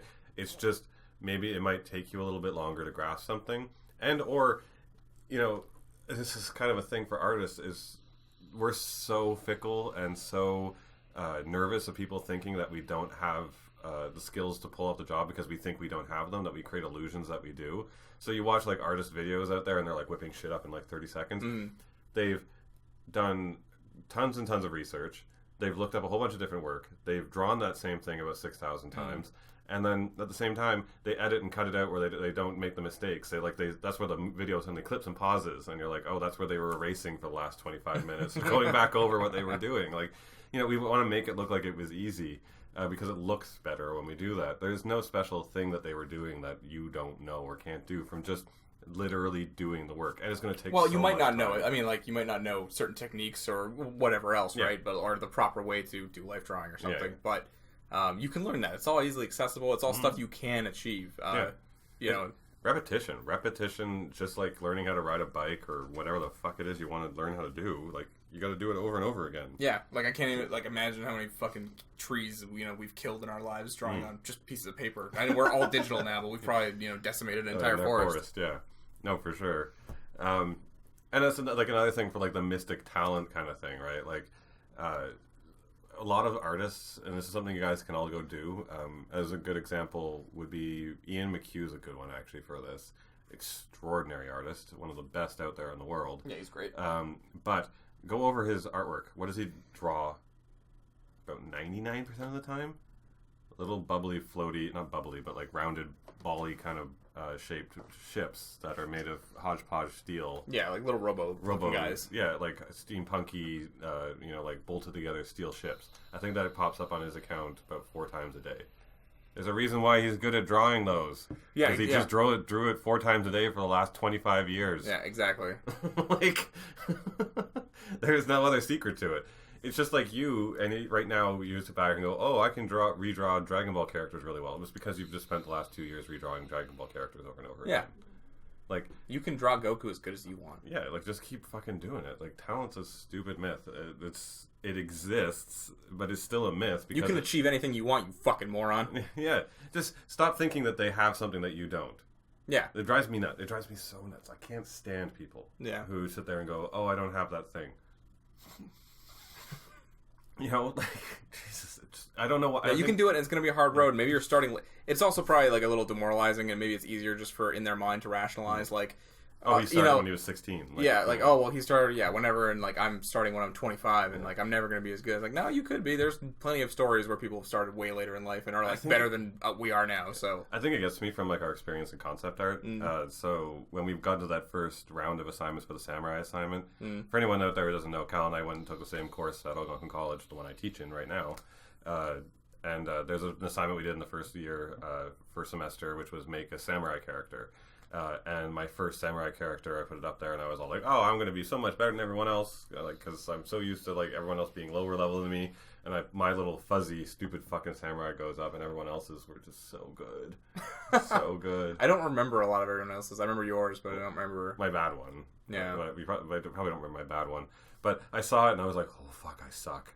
Oh fuck, I suck. I think that's this is like more of a general thing, but like I think this is a dangerous thing for artists to fall into. Is like, you can be like really good with your like locally, you know what I mean? Like in your whatever town, or even like even a smaller scale, your class or your school, family. Your high school, or your family's always worshiping you with praise. Oh my god, you're so good, and you're drawing like low level anime bullshit, and you're like really not that good at it, but like to them you're really good, and showering you with praise. I think sometimes people like get content and like just kind of stay at that skill level, and then they go to something like the concept art course and like that's what I want to do. I want to work for League of Legends or something, and you like, and then they get this like, Mike's really good, and like, he had this like feeling of like, oh fuck, I'm not good enough. So you can imagine what someone even who like, is even shittier like is like, oh fuck, like these people are way better than me, But I got mad at myself at that moment, and I'm like, I don't have the talent. I don't have the talent that like Kevin had in our class. Like Kevin was one of our he was great. He was great.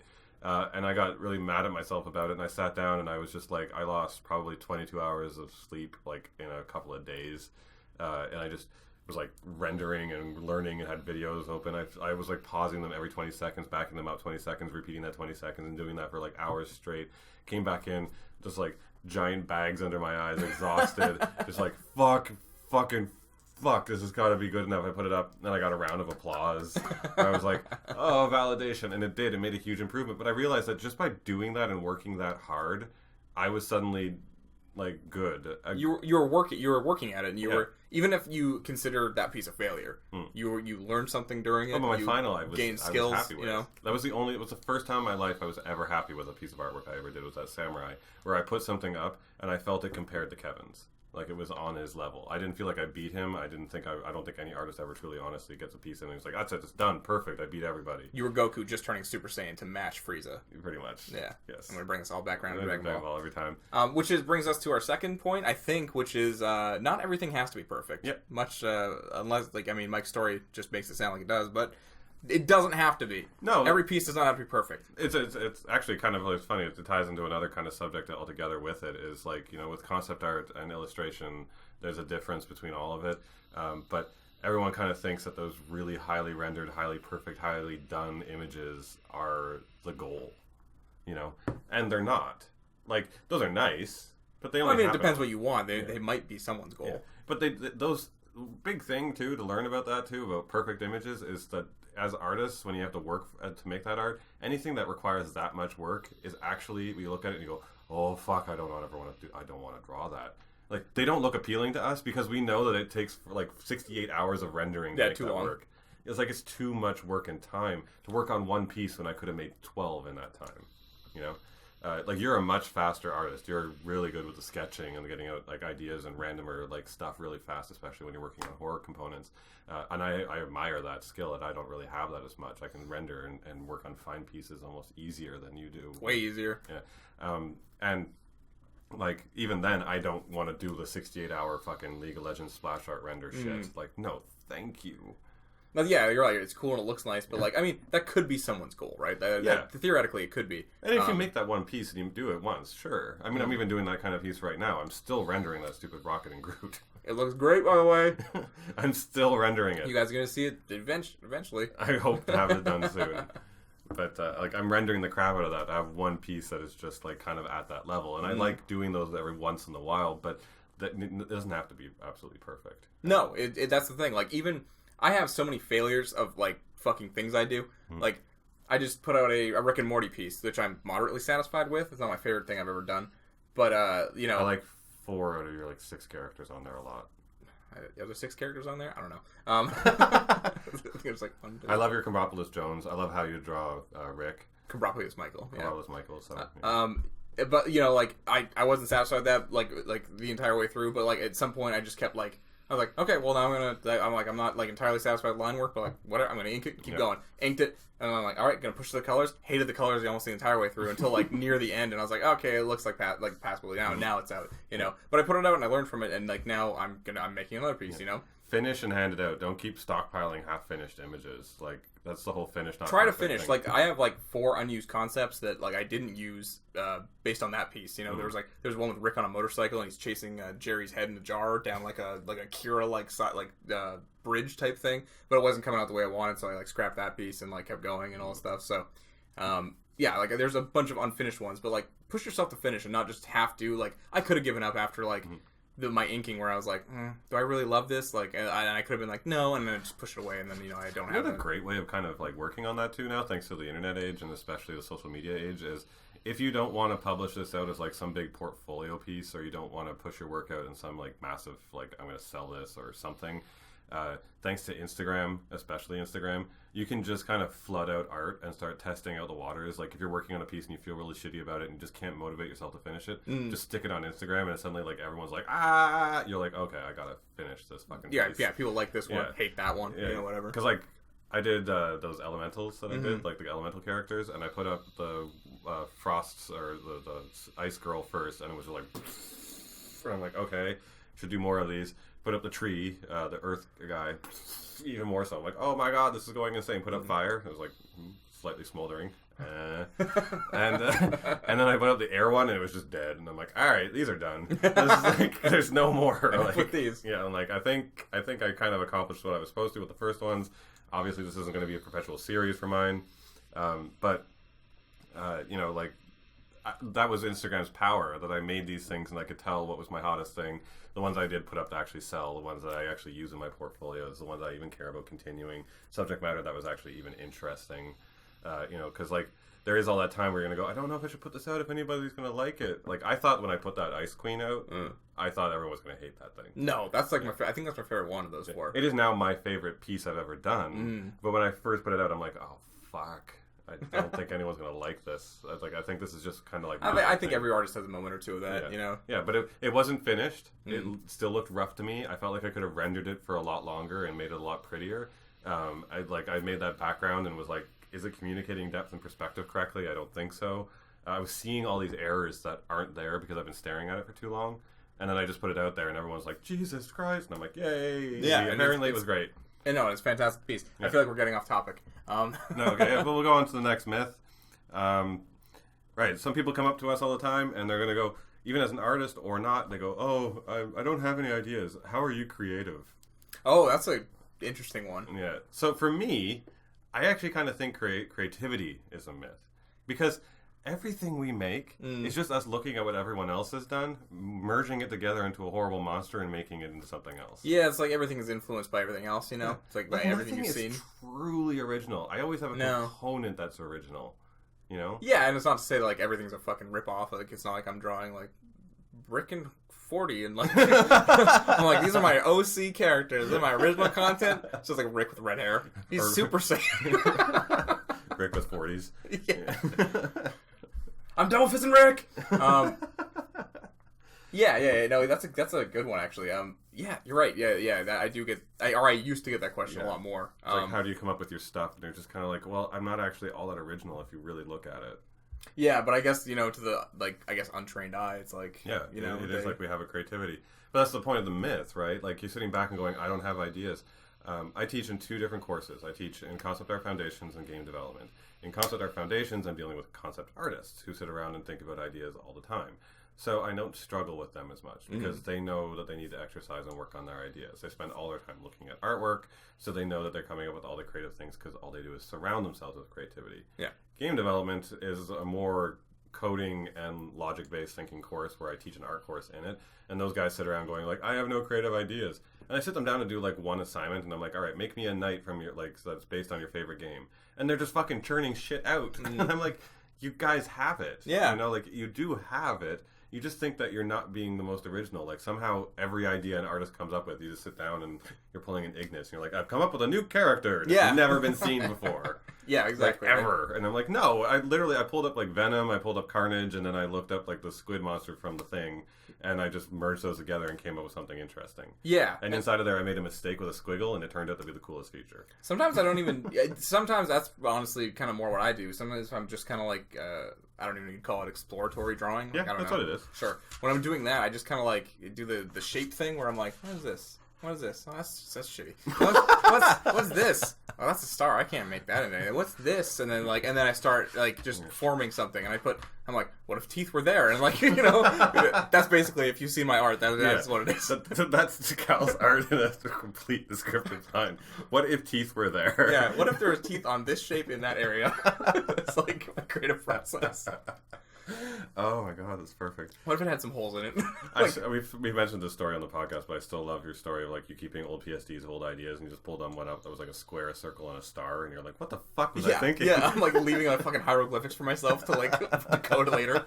Like, no idea what it is. Yeah, that is a way that I do if I'm feeling completely uncreative. I have no ideas. I have a bunch of PSDs with unused concepts or like half written idea, or not written but drawn ideas and stuff, and I'll go back and I'll try to like exploratory draw them a little more. I'm like, let me expand on this, because like the base concept was already there, and I just try to like go on it again. My next piece actually is exactly that, where I had something that was just like, it was like half done, and I was like, I don't know, like that. And then I just started one night, just like start adding stuff, and like now I have a giant floating pig in the sky, and it's great. It's a great pig. It's a great pig. It's a great pig. It's a great floating pig. Yeah, I mean, like, there's no special spot that comes from creativity, like as if somehow we have a gift for it more than others. And as a matter of fact, and I think you'll agree with me on this, creativity is like a muscle you can exercise. Because yeah, I think so. Do you remember, like, back in the day, even when we first started the program together, and you're sitting around and you're like, I don't know how to fucking draw this. I kind of have this idea of, like, let's just say, like, a cityscape that's got, like, flying motorcycles Akira style, but they're flying through the air in it or something, right?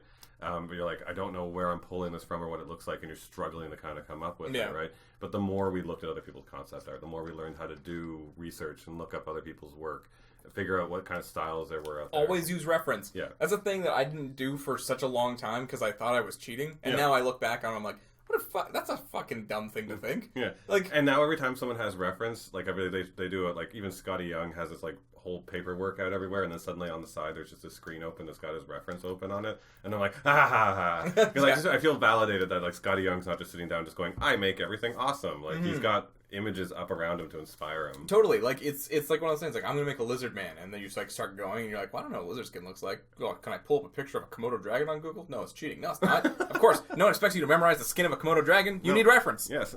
And that's the thing. It's like that's where our creativity comes from, and that's where we're so creative from. How did you come up with that? Awesome and yeah, texture? we're looking at these fucked up shitty animals, and it's like, oh, look at this loose skin. I'm gonna make that into something with teeth, like whatever, you know. I mean, hell, even if you're not an artist and you've seen concept art come out, and everyone goes, "Oh my god, look at this creative artist! They made this crazy alligator, fucking raccoon hybrid." Yeah. Right. And then they go and they're like, "Oh my god, look! It looks like a raccoon and an alligator went together." The artist sat down and looked at a picture of an alligator and a raccoon and then put them together. Yes, exactly. And we're literally looking at the literal real life nature of it. We're like, okay, so an alligator skeleton looks like this, and raccoon skeleton's kind of similar. If I put the raccoon leg skeleton on the alligator, suddenly something changes, and then I know what the muscles look like on it, so I'm going to put that on. That's our creativity, which. It's funny when I do that. When I'm working on it, I don't feel creative when I'm coming up with that. I feel like I'm just like mimicking what I'm seeing. Me too. Yeah. And it's not a creative process. And then I put it out and I finish it, and everyone's like, "That's so creative. How did you come up with that?" And I'm like, "I just looked at an animal."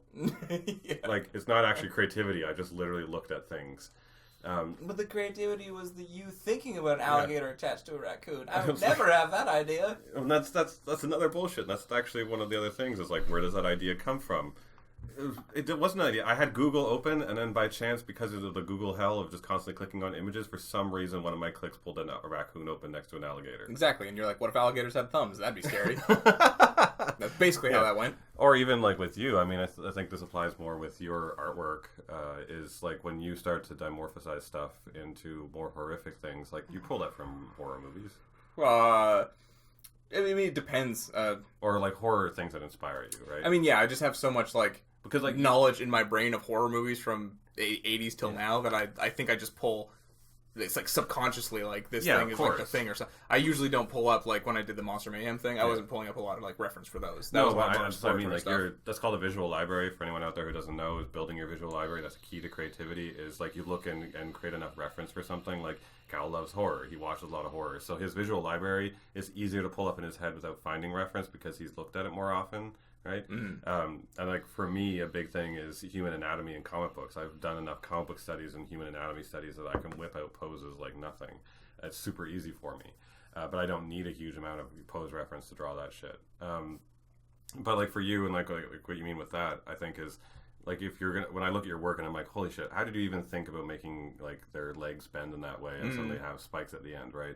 Like I'm looking at it, I'm like, oh, you know what? I've seen that in this movie, and I've seen that monster before. You know, it's your constant looking at it that lets you go, okay, I know that if I break this in a weird way, it makes it upsetting. Yeah, it's kind of like more that. Yeah. I'm not being like, I got the legs from the Guillermo del Toro monster. Yeah. It might be because like I did see that, but I've seen it like 4 other times in different movies, and I just have that as a thing in my head where I'm almost like switching it out. I'm like, normal legs, hairy legs, backward mantis legs, like, you know, shit like that. And you know what breaks that's upsetting. You're like, if I break this way, it's going to look so weird. It's going to be upsetting to look at. Yeah. That's kind of where I'm coming from. That's a good way to phrase it. And I mean, even look at people kind of like, I'm putting quotations in the air, copying for creative ideas. Like Guillermo del Toro came up with the whole chin splitting mouth thing, tongue coming out from Blade 2 Vampire. And who since then has been literally doing that ever since. Mandibles are the new hotness now. Yeah, like every monster now has that face thing because that was horribly frightening, like this weird dysmorphic shit change of face. Yeah. Right? Like, that's creativity. It's just inspiration from other sources and finding a way of using it is interesting. On top of that, don't copy. Don't frame by frame copy. Don't frame by frame copy. Next one, we only got 2 left, is... we'll do this one. People come up to us and always assume that artists, since we like to draw stuff, we like to draw everything. So they come up and be like, why don't you draw like your sister? Yes. I don't want to fucking... Yeah, random suggestions. I know people aren't like, when they come up and they say like, oh, you should draw X, I know they're not really like weighing their heart on me like, I really fucking hope he draws this. But like, it is like you almost feel this like I feel tiny like bit of pressure to like I don't want to do this like at all, No, but it's like it's always so far out. The big one for me for that is like you sit down and you're drawing like cartoony horror stuff, and then someone comes up and goes, "Can you do like a high realistic render of your sister's face?" Like, yeah, like have you ever seen me fucking do that? Do I do that? Like it's not just all one thing. Oh. That was me angrily throwing my phone across the room. Or across the room. It's broken now. I would. I've gotten. I mean, I'm sure you have too. Just through many times throughout your life, just people asking like, "Oh, you should," or just kind of just dropping by your desk or something and be like, "Oh, wow, you should draw this," and just throwing it out like, "Oh, thank you, fountain of knowledge and creativity. You have finally inspired me." So, as a myth to debunk, can artists draw everything? No, not every artist draws everything. No. Just like I just said, Ian McHugh likes to draw his steampunk stapled together metal boats and flying ships. He likes to draw that stuff. Yeah.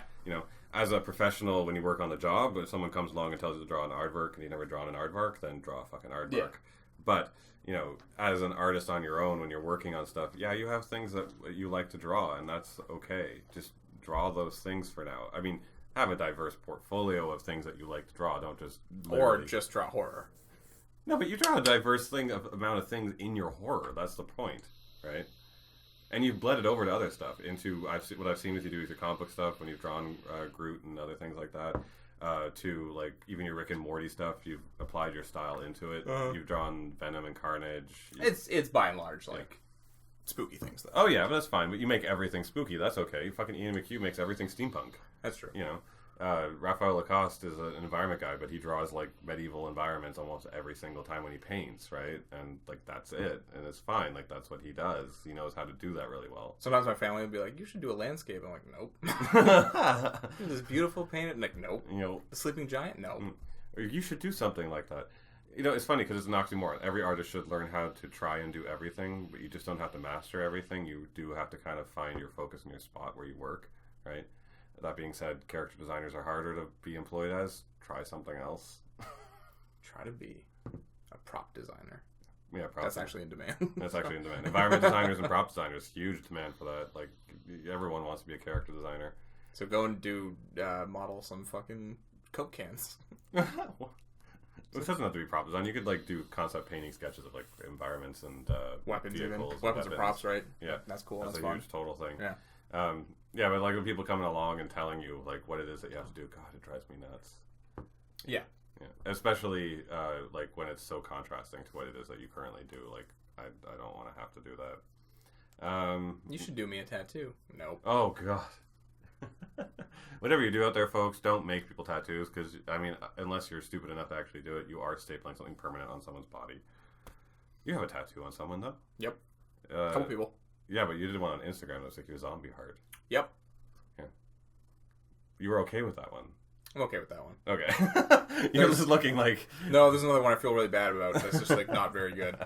That someone has on their lower back now. I have 3... Maybe more. I don't know. I mean, anyone could have just seen your shit on the internet and be like, that's on me now. Yeah, that's true. But 3 I know that are confirmed, and those ones, I definitely feel very bad about. Really bad about. Yeah, for sure. One of them I feel so bad about because like it was so I hadn't learned how to do my hand confidence yet, so I didn't get like smooth lines. I was doing that chicken scratchy, right? So I just did that like in like spades for a piece that was basically just a rip off of Magneto. This big long flowing cape on it, and I loved it so much. So they literally took that, and that's how the tattoo artist did it, was like scratchy. Oh no! So like the tattoo artist was probably like going like this, like a Parkinson's, like this on top of the person. It must have been so painful. That's bad. Yeah. Anyways, live with your mistakes. Yeah. So another myth that comes around. This is a 21st century myth, actually, or 20th century to 21st century myth, is using digital tools makes us not doing art. Oh yeah, that's a weird one. I don't know if I've told the story of the podcast. I know I've told Mike many times, but I had a friend, also an artist, great painter, and she remember her asking me like, oh, how do you do your art? Like she'd seen my art before, and it was like digital monster stuff, like similar to what I do now. And she was like, oh, how do you do these? And I was like, oh, I work in Photoshop, like I use digital art and blah blah. And she was like expressed great disappointment in this, and like how. Like, oh, I thought you like drew your stuff and all that stuff, blah blah. And like again in my head, I'm like, what do you think I'm like finding? Like, I don't know what you think Photoshop is, but like my stuff does not look like I took like I photoshopped a raccoon's head onto an alligator body and I was like, huzzah, it's art. So yeah, super weird, right? Yeah. Like I had no idea what she thought for the longest time, and then eventually, I don't know how long it took to clear up, but like a while, and I was like, no, I use a tablet that I draw on, and there's a screen, and it's just like a canvas, like it's not. I was like, I don't know how you think, and she's like, oh, okay, I thought you were photoshopping it. And again, not sure what she thinks photoshopping is. My mom thinks that like she sees like a fucking like Kim Kardashian on the red carpet, and she's like, oh, she's photoshopped, and I was like, no, that's not at all true. Someone's like live editing her on Photoshop. Yeah, frame by frame. Oh god, pushing her waist together, like something with pinch tool and shit. Like she's walking, she's constantly like warping like jelly, like yeah. And her butt's just working like a warp tool. And I'm not sure, my friend is like closer to my age than my mother is, but like, I was like, geez, is that what you think it is? Like, I don't know. So that stuff, yeah, I don't know what people generally think Photoshop is. I think people just have a loose grasp on like, it makes women look better on covers of magazines. Yeah, it's like you're falsifying something, so Photoshop is a falsifying tool. Yeah. Yeah. But I mean, Photoshop is a massive, powerful tool that can do multiple things along with warping, photography. It is a painting tool, it's an illustration tool, it's a graphic design tool, it's actually, matter of fact, it's the biggest multi-tool you can actually have on your computer. Yeah, probably. It can animate, it can fucking do everything. So, like, working in digital, does it make you any less? No. As a matter of fact, I can 100% state without a fact that it makes you more. No, but the more industry, I would almost say 90% to more than 90% of the industry is now purely digital. You will never pick up a piece of paper. Animation studios in town, Ottawa is great for animation studios. We've got some huge ones here. You go into the studio, there isn't a single lick of paper in that place. It is just Cintiqs and artists, right? They're making all that content you're looking at on the screen in the exact same way they did on paper, except for now they're not using trees, they're using digital paper. It's actually better for the environment. It is better for the environment. I know there's still like comic book artists do like ink and stuff, and they do the light box, and they take I watched Scotty Young on Instagram, and he still inks and draws everything on paper the whole entire time, and I kind of question why, since he works black and white most of the time anyways, and I'm like, you could just do this in Photoshop and ink and it'd be way easier. Yeah, just means you like it better. I think he just likes the material. I think he's like comfortable with what he has, and he can produce just fine. So that's him. But for the rest of the world out there, concept artists, all concept artists. I don't know any concept artists out there anymore, except for some really eccentric older ones that use traditional media for product they release. Like Nathan Fox, who came to the Schoolism conference at Algonquin, he puts paintings up that he's done in oil and gouache and stuff like that are personal works, but nothing he's delivered was drawn with that. There's one artist I know, a concept artist, and it was the concept artist for Lord of the Rings. He actually was on site in New Zealand drawing everything with a pencil and paper and a pad. He actually has all his sketches. They're gorgeous. That's cool. But he drew it live there, so like whatever his name is, Peter Jackson would come up and go like, in this scene over this plane here, and he's sitting in front of it. We're going to have like a giant tower, it's going to be an elf city off in the back, and he'd draw that on paper in his pencil live right there for him. That's pretty cool. That man is special. That's not how it works. He has talent. Yeah. Well, he's older, he has a respect in the industry, he can do that kind of stuff. The rest of the industry in the world, we all digitally paint, right? There's a technique involved which relies on us learning the traditional techniques first, learning how to master those, and then applying them in the digital world. Again, I haven't encountered that problem in such a long time, people actually saying that, but like, yeah, it is out there, and I'm sure it still is.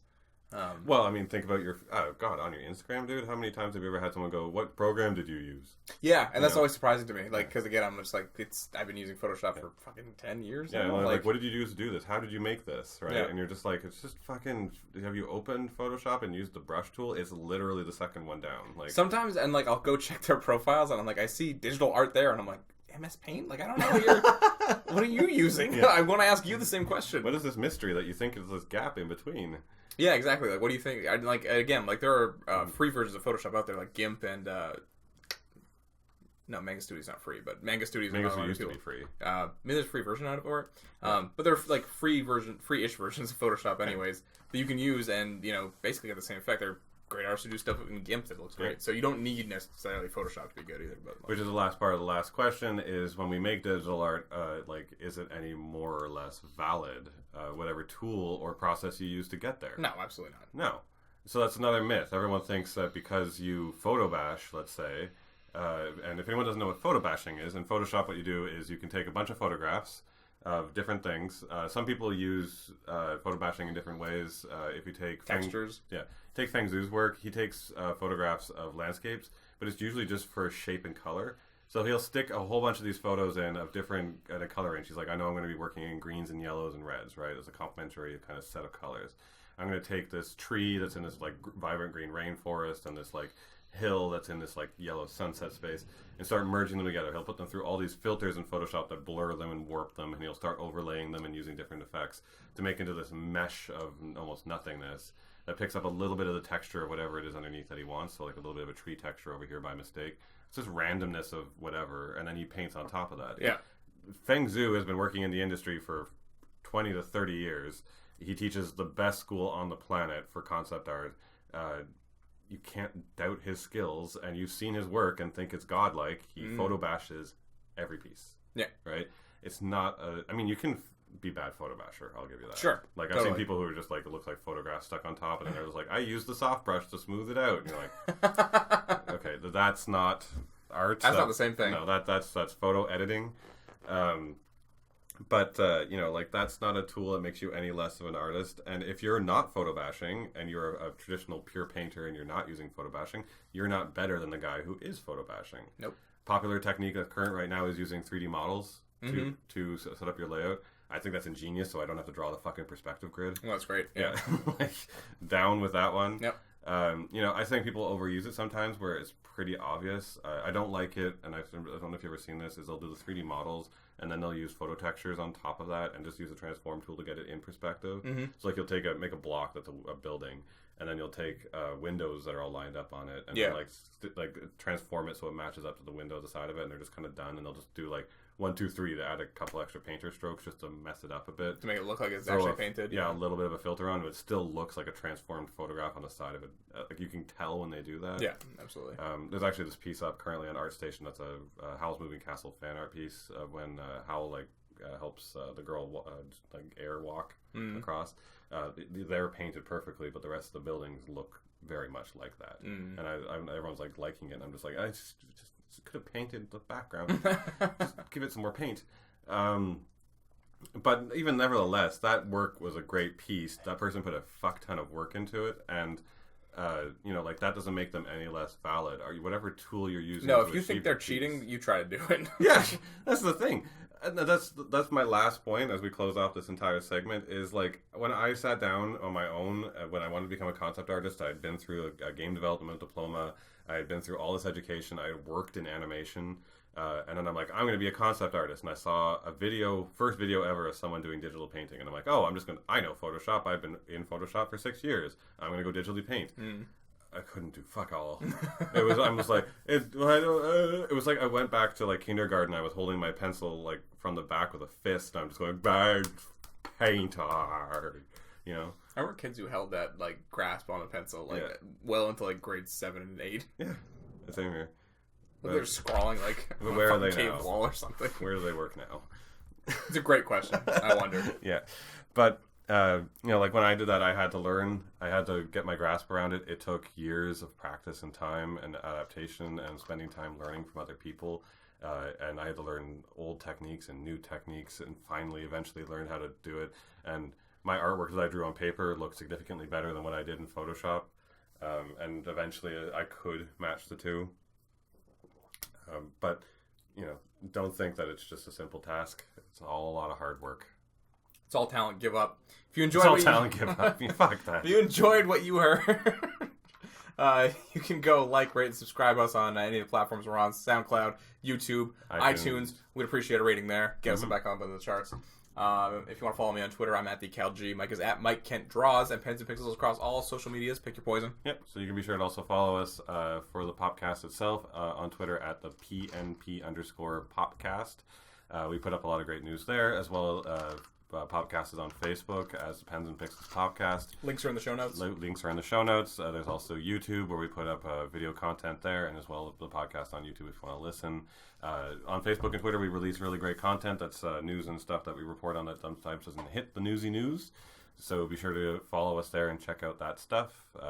Be sure to comment, like, share, and subscribe. Give us all that good jazz so that we know what you guys like, so we keep making what you like rather than just what we like. You summed that up pretty good. That's fine. That's fine. Sent out, sir? What? No, what? What? What? What? Huh? What did you say? Huh? Was that English? Huh? Who? I can't hear you. I can't hear you. I'm just going to re-listen to this and I'll eventually pick it up. Who?